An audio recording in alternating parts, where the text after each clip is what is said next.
Bom, vamos falar de Baltimore. Tô com a minha colinha aqui. Essa semana acabou a semana de troca, né? O período de troca. Baltimore fez uma negociação, vai ser a primeira coisa que a gente vai falar aqui agora.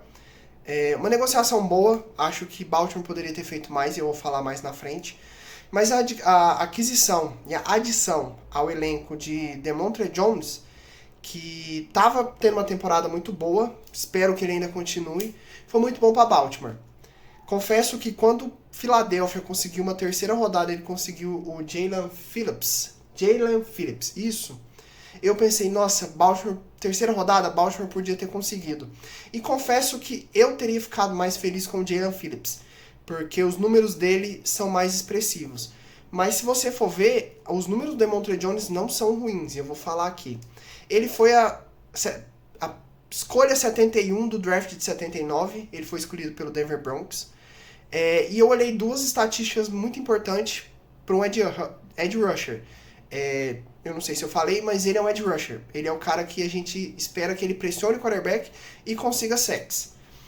Em 2022 a 2025, ele teve, em 2022 pelo Denver Broncos, ele teve 6,5 sacks. Em 2023 e em 2024, pelo Seattle Seahawks, ele teve 4,5 e 4. E esse ano, em 2025 ele estava com 4,5, né? Ainda falta 9 jogos, falta mais 9 jogos, então ele pode conseguir mais, né? Porque o recorde dele foi de 6 sacks e meio, então se ele conseguir sack, pra caramba a gente fica muito feliz e ele consegue bater esse recorde dele. Então números bons. Esse ano, na minha visão, estava sendo o melhor ano dele. Ele tem 28 anos, então é um cara que ainda tem um pouco de lenha para queimar. Em questão a pressões, em 2022 pelo Denver Broncos ele teve 16. Em 2023, 2024 ele teve 20 e 21. E esse ano ele já tinha 10 em 9 jogos. Confesso que quando o Baltimore contratou ele, a primeira coisa que eu olhei foi a questão do cap hit. E o cap hit, que é o espaço salarial que Baltimore teria com a vinda dele para o time, Baltimore perderia 1.265.000, né? E Baltimore estava com 18 milhões sobrando.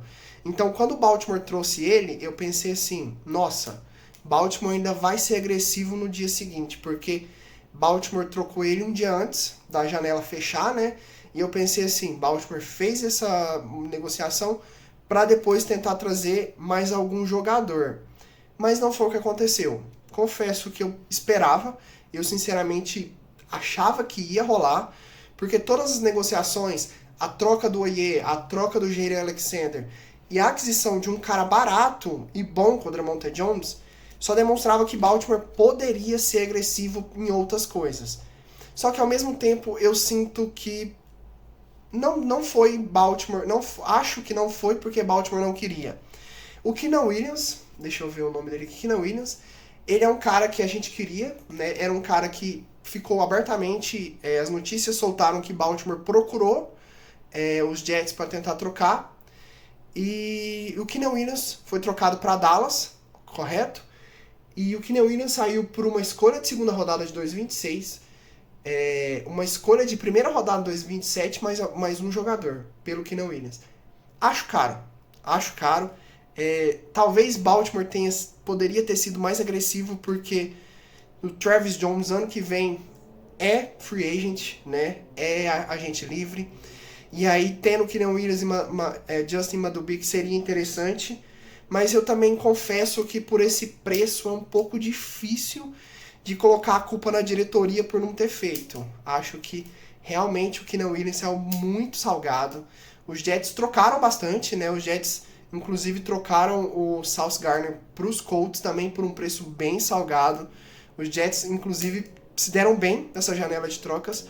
Mas quando o Baltimore pegou um jogador que o salário dele não teria um impacto tão grande, eu pensei que Baltimore teria mais uma oportunidade de buscar um outro jogador, e talvez não Keenan Williams, mas outro jogador.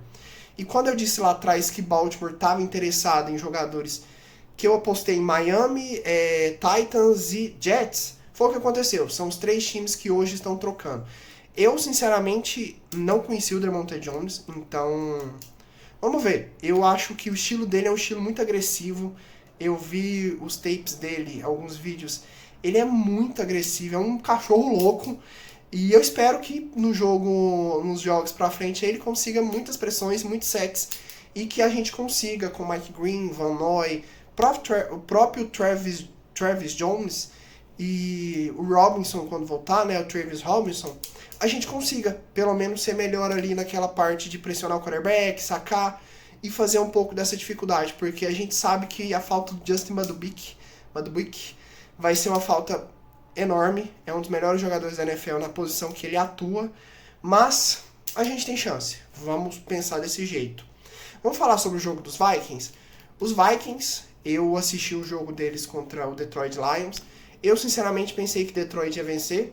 Eu gosto muito do time de Detroit, o ataque do Detroit é muito bom, e eu gosto muito da defesa. E quando eu assisti, eu fiquei assustado com o time dos Vikings, porque eles jogaram bem, eles conseguiram pressionar o Detroit Lions, e eu confesso também que o Detroit Lions foi bem abaixo, principalmente no jogo terrestre. Eu acho que o Detroit poderia ter feito um jogo melhor, mas mesmo aos trancos e barrancos, o Minnesota Vikings venceu o Detroit Lions, que o Detroit Lions inclusive era favorito no jogo. E quando eu assisti, eu confesso que eu fiquei preocupado, falei assim, nossa, Baltimore vai pegar esse time. Então vamos falar do Minnesota Vikings. Minnesota Vikings é uma defesa, é o segundo time que mais manda blitz na NFL, é um time muito agressivo em questão de blitz, tentar pressionar o quarterback. Isso pode ser bom pra gente, o Lamar Jackson ele tem facilidade em queimar a blitz. É o sexto time que mais pressiona na NFL e o 11º que mais saca o quarterback. Não é um número muito bom de sacks, ainda mais para um time que manda muita blitz e um time que pressiona tanto. Mas, de certa forma, é um time muito agressivo na hora de pressionar o quarterback. É um time que intercepta pouco, ele tem 3 interceptações, e se você for pensar, Baltimore tem 3 e até umas rodadas para trás, Baltimore tinha uma das piores defesas da liga, né? Então é um time que intercepta muito pouco, mas é um time que é o 5º melhor em jardas passadas. O Minnesota cede muito poucas jardas, certo? Por passe. Mas sofre muito touchdown com o passe. Então, assim, eles evitam passes longos, não tem muitos passes longos, mas na red zone eles acabam tomando muitos touchdowns por passe. Acho que talvez seja o contrário de Baltimore, né? Que tem muita dificuldade nesse meio do campo, mas na red zone Baltimore costuma se garantir de vez em quando. O jogo terrestre está no meio de tabela, é um time que já sofreu 978 jardas terrestres, é o 16º, está no meio de tabela. Contra o Detroit Lions, que é o jogo mais próximo, conseguiu parar a melhor dupla de running backs da liga, né, que é o Gibbs e o Montgomery. Mas vamos ver, às vezes foi um jogo, às vezes foi uma preparação. Com uma preparação diferente, talvez a gente consiga vencer. Mas querendo ou não, essa defesa, por mais que ela seja... Acho que ano passado ela estava melhor. Porque esse ano, Minnesota só sofreu menos de 20 pontos em 2 jogos. E foi o primeiro jogo do Bengals sem o Joe Burrow e o jogo contra o Cleveland Browns. Então, assim, que na época já não era o Joe Flacco, era o Gabriel. Então, assim, em outros jogos sempre sofreu mais de 20 pontos. E é uma defesa que ano passado jogava muito melhor, e esse ano tá meio que aos trancos e barrancos. Não acho que está sendo uma defesa tão dominante como era ano passado. Sobre o ataque, com o Carson Wentz esse ataque era pífio, horrível. O J.J. McCarthy, desde que ele estreou, eu gosto dele. É um cara com personalidade, é um cara que tenta, que busca e não tem medo de errar. Nesse jogo, por exemplo, os momentos que eu assisti do jogo, ele foi muito bom.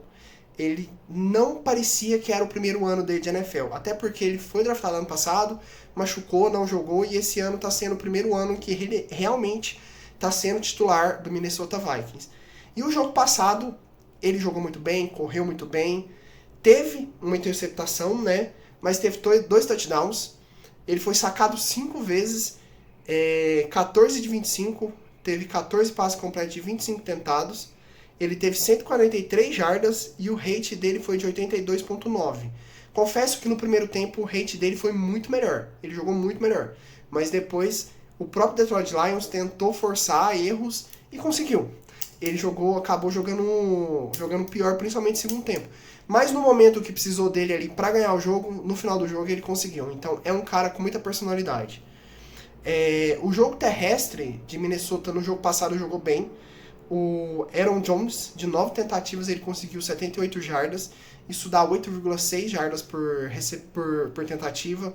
Lembrando que ele teve uma corrida de 21 jardas, então isso aí já influencia muito no número dele. E alguma coisa Mason, eu não lembro o primeiro nome, mas o running back Mason, dos Vikings, de 10 tentativas, teve 36 jardas, ele teve 3,6 jardas por carregada. Então, o jogo terrestre do Minnesota jogou, de certa forma, melhor do que o jogo passado. Pelo menos no segundo tempo, o jogo terrestre de Minnesota meio que carregou um pouco o piano.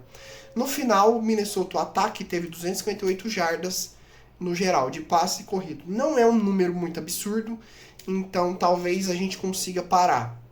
Vamos agora para os pontos que a gente precisa fazer para ganhar de Minnesota. Primeira coisa é o Lamar Jackson passar a bola mais rápido. Eu sinto que o Lamar Jackson ele enrola muito para passar a bola. Eu acho que ele fica assim, ou ele fica esperando a melhor opção, ou ele fica esperando uma oportunidade de também correr com a bola. Mas eu acho que contra a Minnesota ele não vai ter esse tempo todo. Talvez ele tenha que começar a passar a bola mais rápido para queimar essas blitz. Mas lembrando que o Lamar Jackson ele vem melhorando muito bem nessas questões de blitz, então ele pode ter um jogo muito bom. Correr com a bola, a gente tem que correr com a bola. O time do Minnesota, por mais que eles tenham parado o Montgomery e o Gibbs, não é uma defesa que costuma parar o jogo terrestre. E a gente tem que gastar relógio, tá? Porque quanto mais essa defesa agressiva de Minnesota ficar em campo, mais ela vai cansar, mais a gente vai ter facilidade de pontuar. E a gente tem que parar o jogo terrestre. O J.J. McCarthy, por mais que eu elogiei ele aqui, a gente tem que lembrar que ele é novato. Então, se a gente conseguir parar o jogo terrestre e forçar o J.J. McCarthy a tentar um jogo de 300 jardas, talvez o ataque do Minnesota dá uma vacilada. E a gente tem capacidade para isso. Nos últimos jogos a gente tomou 6 do Minnesota, 16 do Chicago Bears e 17 do Los Angeles Rams. Essa defesa está melhorando. Agora a gente teve a aquisição de um pass rusher que vai pressionar o quarterback. Vamos ver. A minha aposta é de Baltimore. Vai ser um jogo muito difícil. Eu esperava que seria um jogo mais fácil um tempo atrás, mas assistindo um jogo contra o Detroit, eu acho que vai ser um jogo muito equilibrado. Não acho que Baltimore vai ter vida fácil.